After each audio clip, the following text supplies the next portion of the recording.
I'd like to make on this, Minister. Would I have my mic on, please? Yeah. Yeah, two further points I'd like to make.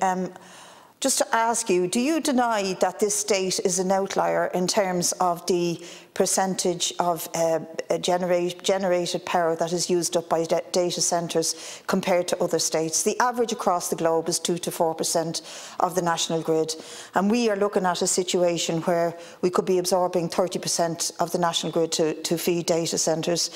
And just to echo something Deputy Whitmore said there, a recent report by the Irish Academy of Engineering estimated data centre expansion will require almost 9 billion in new energy infrastructure and add at least 1.5 million tonnes to Ireland's carbon emissions by 2030. Now, the question is, who's going to pay for all this? First of all, it's the environment, and most importantly, it is people struggling with cost of living difficulties already.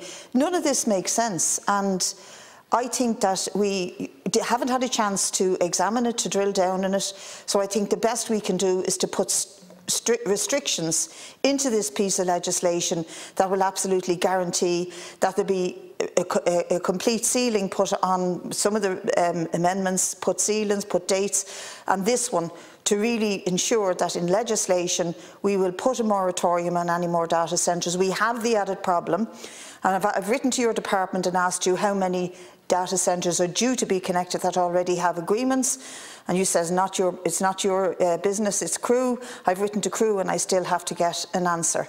Now, I'm not saying we don't have faith in our public servants, but it's an inefficient way of dealing with democracy, and for us who have to be accountable for this, we have to protect the people and exploit the interests of the people we represent. And the added cost to people, as well as the damage to the environment that this is doing, is just insane, and it's unbelievable that it's been proceeded with. But maybe you would address that question. Ireland are an outlier in terms of the percentage of power that goes to data centres compared to other countries. And why are we allowing that?